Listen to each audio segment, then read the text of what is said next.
Building your own Faberge egg has never been so easy. Find some chickens, get them to scratch some gems up and give them to you, and you can win the game in Gem Hens.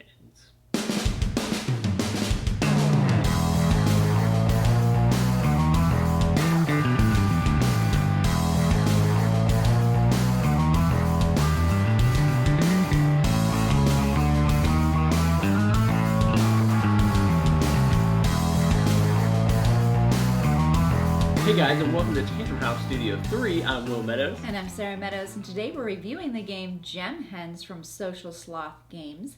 This is from designer Patrick Marino and Jim DiCamillo. The game is for 2 to 4 players. It features some dice chucking, some action selection, maybe some programming, definitely set collection. Lots of really fun things going on, including a super great goofy theme. Social Sloth Games sent us a copy, so let's take a look at how it's played. To set up the game, give each player their Faberge egg, action board, and chicken action dice. Place the main board on the table, put the chickens in the coop, and place the farmer in the round 1 column and row for the correct number of players. The farmer scatters grain by rolling 2 dice for the rows and 2 dice for the columns. Gems are pulled from the bag and placed on intersecting locations.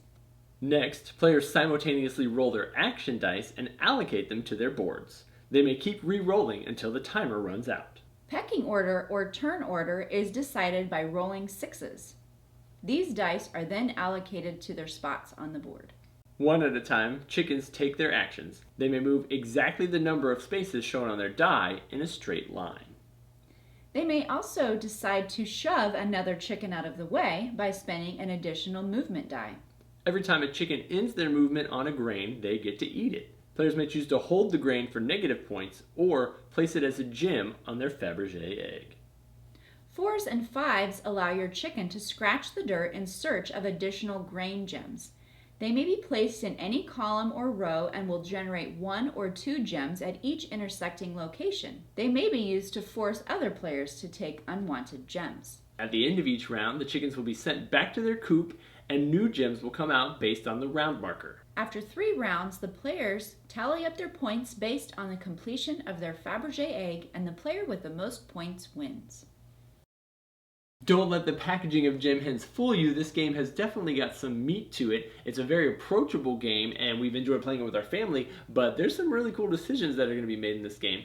The game features several different mechanics, and I think it's a great combination of those things. You've got the fast action dice rolling going on. You've also got the very strategic chess-like movement where you are trying to figure out what's my opponent going to do on his turn, what are my options that I can do on my turn, how do I optimize those movements and get the most possible gems for my Faberge egg. Yes, and how you place those gems is important. There's a lot of gems of some of the common ones, and so if you fill one of those bigger slots, it'll be easy to fill it up, but it's not really worth very many points at the end of the game.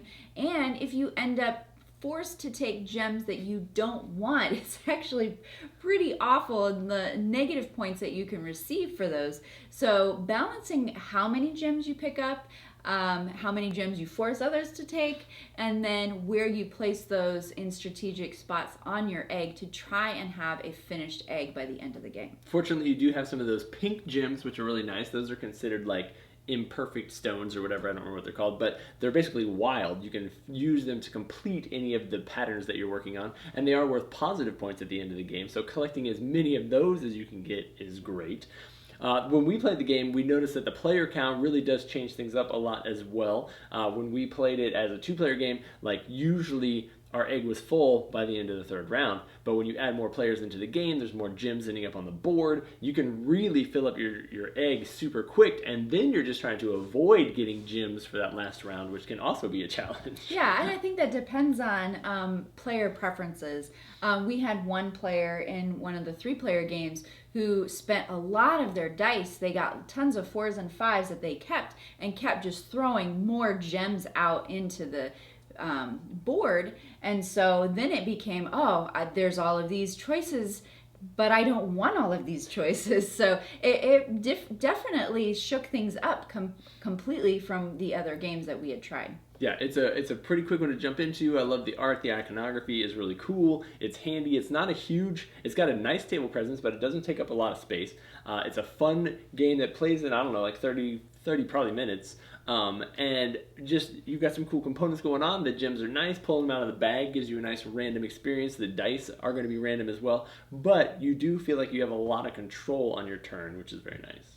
Yes, you can program your chicken to move certain number of spaces. If someone happens to be in your way, you can push them out of the way, but you only pick up the gems where your chicken or other chickens land on. So you could force somebody to kind of pass over the gem you need, pick up something they don't want, and then you're still able to move to that spot, even though they may be in your way. A lot of really cool things going on. If Gem Hens sounds like something that you'd be interested in, definitely check it out.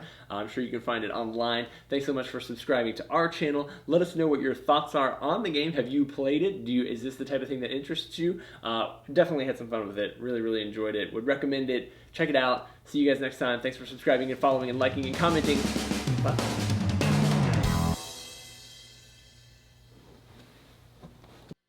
If I was a super rich Russian farmer who fed my chickens and they magically laid gems for eggs, then I would have a game called Gem Hens.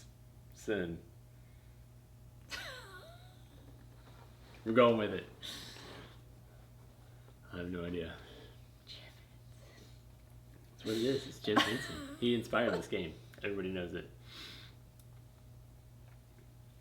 Faberge was known for his fantastic masterpieces of egg-jeweled awesomeness. Gem Hens. Hey guys, and welcome to Tantrum. Hey guys. Hey guys, and welcome to Tantrum House Studio 3. Sorry. What? I don't even know why you're laughing for. Building your own Faberge egg has never been so easy. Find some chickens, get them to scratch some gems up and give them to you, and you can win the game in Gem Hens. That's the one. That's the one we're using. Here we go.